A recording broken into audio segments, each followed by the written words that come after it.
మేము అక్కడ చూసిన దానికి ఇక్కడ చూసిన దానికి సంబంధం లేదు.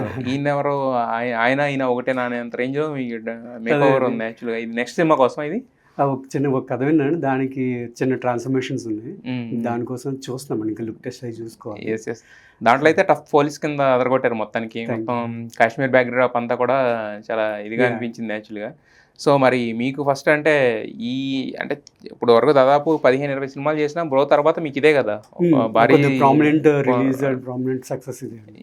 మరి ఈ సినిమాలో అంటే ఎలా వచ్చింది అవకాశం? అంటే మీరు ఆల్రెడీ హీరోగా చేస్తున్న వాళ్ళు ఏంటంటే నెక్స్ట్ వేరే క్యారెక్టర్లు అడగాలంటే ఆలోచిస్తారు డైరెక్టర్స్. ఈ డిస్కషన్ కూడా జరిగింది. బేసిక్గా ఏంటంటే నాకు ఆఫ్టర్ బ్రో నేను వేరే ఉషాబర్ని ఇవన్నీ చేసుకున్నా అండ్ చైనా పేసన్ ఇంకో సినిమా షూట్ జరుగుతుంది ఇవి చేసుకున్నా అండి. బ్రో తర్వాత ఈ సినిమాలన్నీ చేసుకుంటూ వస్తున్నా అండి.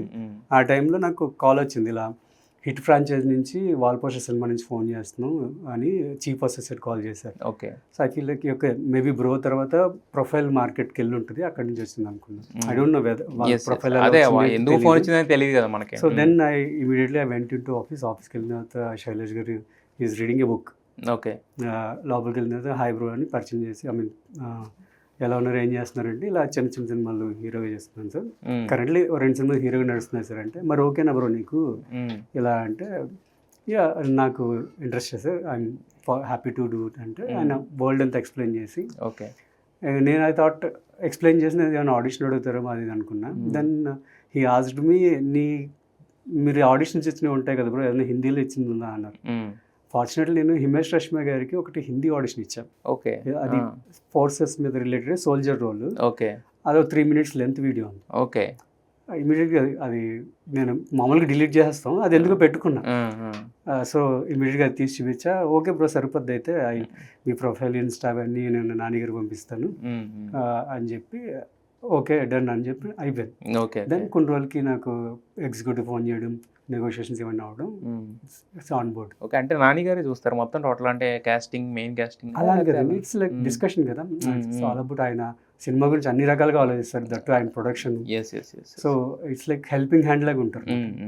ఫస్ట్ టైం మాకేమో చాలా ఫ్రెష్గా అనిపించింది, అంటే కొత్తగా అనిపించింది. అంటే ఇలాంటి నానిని ఎప్పుడు చూసిన దీంట్లో కాకుండా వేరే చూసినట్టు అనిపించింది.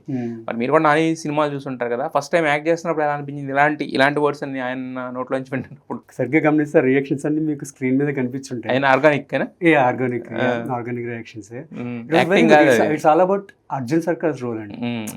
చిన్న చిన్న అట్రిబ్యూట్స్ పెట్టుకున్న సినిమాలో ఆయన చిన్న దగ్గడు ఒకటి ఉంటుంది, ఏ నరవడు ఒకటి ఉంటుంది. ఈ చిన్న చిన్న attributes which builds character, Arjun సర్కార్ క్యారెక్టర్ చాలా బాగా బిల్డ్ చేస్తుంది.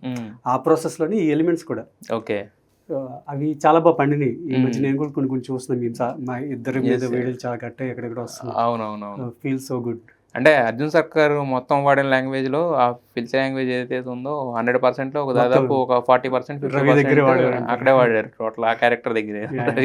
బికాజ్ ఇంటెన్స్డ్ ఇది ఉంటుంది కదా, ఇన్వెస్టిగేషన్ అది జరుగుతుంటుంది కదా, సో ఆ ప్రాసెస్లో అది ఎక్కువ ఉంటుంది. మొత్తం కాశ్మీర్ అంతా కూడా చాలా బ్యూటిఫుల్గా చూపించారు. అంటే చాలా సినిమాలో చూసినా కూడా దీంట్లో కొంచెం కొత్త ఇంటీరియర్ కూడా తీసినట్టు ఉన్నాయి. ఎన్ని రోజులు షూట్ చేశారు మొత్తం అసలు? మొత్తం అరౌండ్ కాశ్మీర్లో 20 days దాకా ఉన్నామండి అక్కడ. సో చాలా క్లైమాటిక్ కండిషన్స్ ఉన్నాయి, ఇష్యూస్ ఉన్నాయి, అండ్ చాలా కంఫర్టబిలిటీ ఉండేది కాదు. చాలా లవ్ అండ్ ఎఫర్ట్స్ చేసిన పార్ట్ అండి అదంతా.